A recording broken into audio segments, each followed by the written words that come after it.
It is an absolutely gorgeous day here in León, Nicaragua. We had some rain last night and some rain this morning, and everything's all lush and green, and we got the rain dripping off of everything, and we're a bit overcast. So absolutely fantastic. A little bit humid, but gorgeous, gorgeous day. Did some photography in the garden this morning. But our news, so I'm recording this on Thursday. I found out about this last night, and this will be posted tomorrow on Friday. So you'll be seeing this on Friday morning, and you probably already know. But a few months ago, I had mentioned that we expected that travel bans would be coming back into place under the Trump administration. There was travel bans during the first Trump administration. The attitudes and view of the world has not changed between those administrations, between those instances of administration. And so it seemed super obvious, especially as there were announcements that it was expected to come back from the White House, that a travel ban would come back into place. It has come back into place. I found out last night, Wednesday night, because one of the contributors to my channel is from one of those countries and had her long-standing visa to the United States revoked simply because of her nationality. So that's how I found out. We looked into it this morning and wanted to bring the news to you so you guys are aware of what the current travel ban situation is and what we kind of expect in the future. So we're going to get to that right after the bump.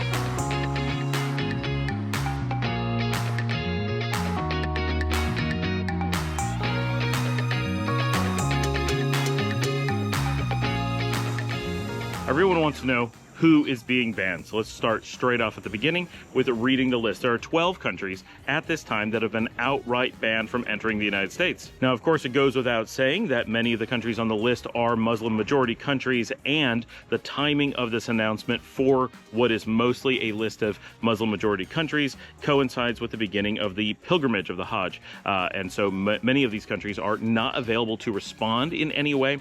They're getting the news, but are not able to work on it because they're effectively closed at this time. So the 12 countries that are completely banned include Afghanistan, Myanmar, or Burma, depending on where you're from, Chad, the Republic of Congo. Now, to be clear, this is the ROC, not the DRC. This is the real Congo, the one that has had the Congo name for a really long time, not the one that used to be Zaire, which of course before that was the Belgian Congo. But this is the one that was simply known as the Congo during all of my childhood. So the ROC. Equatorial Guinea, Eritrea, Haiti, Iran, Libya, Somalia, the Sudan, and Yemen. Probably none of those really come as a strong surprise if there's going to be travel bans. And then additionally, there are partial bans. These are the countries where there's, if you're a normal citizen there, you're not going to be able to travel, but there are special cases where some people may be able to. The first one on this list I actually find pretty surprising. That's Burundi. I'm mostly surprised that they kind of made the list at all. Number 2 is Cuba. That's not too surprising. Number 3 is super surprising. That is Laos. When I read this morning, everyone who I was with is like, Laos is on the list of all places. Sierra Leone, Togo, Turkmenistan, and not surprisingly, Venezuela.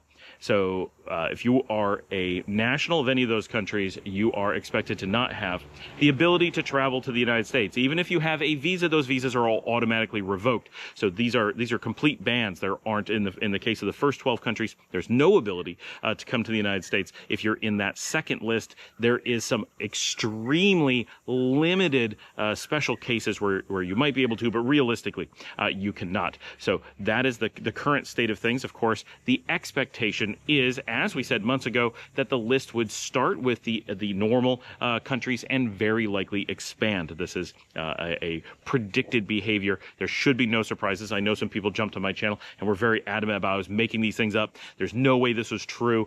They were, supporters of the administration and felt that it was atrocious to accuse them of such a thing, which is very strange because it's something that those people presumably voted for because it happened in 2017 and people supported that and are supporting it again. So there's some weird reactions that you get when you point out what people are likely to do until it happens. And then they're like, oh no, we like this now that it has happened. But so, do we expect an expansion of this list? Yeah, I would say very likely we're going to see an expansion of this list. Does this list, this is important, right? So if you are an American, if you are a Canadian, if you are German, whatever, and you're visiting, let's just say Eritrea, right, who's on the full ban list, does that block you from return to the United States? No, absolutely not. But there will not be flights from Eritrea to the United States. There's not often that many flights from Eritrea to the United States, so it's not a huge hassle. Eritrea would most likely fly directly to Istanbul. From Istanbul, you can get flights to the United States and so forth. So as long as you are not an Eritrean national, you are going to be fine. Of course, if you're an Eritrean national but also carry dual citizenship, for example, maybe you have a British passport as well, then you would simply travel to the United States on your British passport, and it should not present a problem. Technically, nationals of those countries are banned, so there will be some question as to how will they interpret this law. Now, of course, when you show up on a British passport, you have this complicated situation. Under the British passport, you are supposed to be allowed in. Under the Eritrean, you're supposed to not be allowed in. So how they word those bans, how they decide to implement those bans at border control will be something that we're looking to find out. Of course, there may be information already published about that. We just haven't seen it yet, and we haven't seen it in practice yet. But that is under the a belief of how it's going to be treated at this time is that dual and multinationals will simply need to have a passport from an allowed country. Of course, if you're from 3 banned countries, that's not going to help you. But most people who have multiple passports, at least one of them is still allowed into the United States, so you would travel on that. Of course, this does raise just general travel concerns. This means anyone anywhere in the world needs to be a lot more cautious about flying or traveling to the United States. Chances that you may be banned is just going up. Chances that you may be stuck because flights may be canceled, just going up. Complications with visiting or transiting through the United States keep increasing. And it's important, of course, because the United States is the main transit point within this region. And so if you ban people from Eritrea, for example, from passing through, even if they want to get to Canada or to Mexico, in many cases they would pass through the United States, whether because it's the only path available or it's the lowest cost path available. This creates big problems for them. They have to find alternative paths into the region. And this is something we're used to here in Nicaragua. Nicaragua is not banned from the U.S., but it is partially banned, right? It's always under an extreme difficult situation to get a transit visa. So Nicaraguans who want to, say, move or travel to Australia, where they're allowed to go, need to transit somehow to long-distance flights. And most of the long-distance flights to the north go through the United States. And very often Nicaraguans are not able to do that. So we're used to it here that they need to work around that and generally fly down to Santiago in Chile, where they're able to get those long-distance over Pacific flights from a non-U.S. location. So this is a complication that this part of the world is very used to, having the United States be so close and what is essentially a partial ban all of the time in the region. But this is a much more serious ban. So the big question a lot of my audience, of course, is going to have is this going to extend to Nicaragua? My first guess is no, it probably won't, simply because there's already so much of a ban in place that it seems unlikely that a stronger ban would be recommended. Like, what is the actual point to that? But there is absolutely a possibility of it. If it did happen, I won't be surprised. I'm going to give it a 60-40. 60% I think it won't happen. 40% I think it will.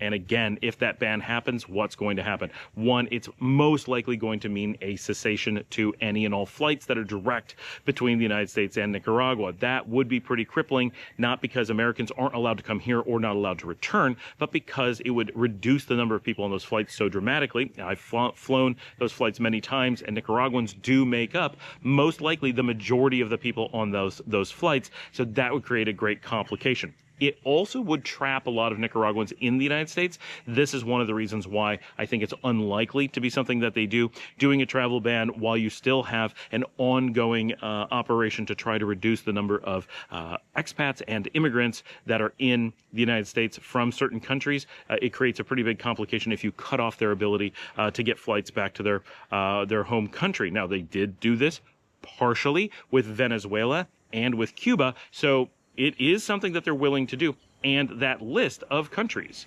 that were available for parole included Venezuela, Cuba, and Haiti. Notice all three are on the banned list. The only other one on that list was Nicaragua. So we also know that the Secretary of State, Marco Rubio, has a bee in his bonnet about Nicaragua. He doesn't have any reasons for it. Every time he states what's going on, he just rambles incoherently about things that he clearly is not familiar with Nicaragua, but it seems that there must have been something in his past that makes him have a personal vendetta against people of Nicaraguan origin. That comes through with absolute clarity in his conversations, and so he will be, I guarantee, pushing for bans on travel for Nicaragua in the region. So that, even though it would be super impractical for the United States and cause a lot of problems, would not actually be all that surprising.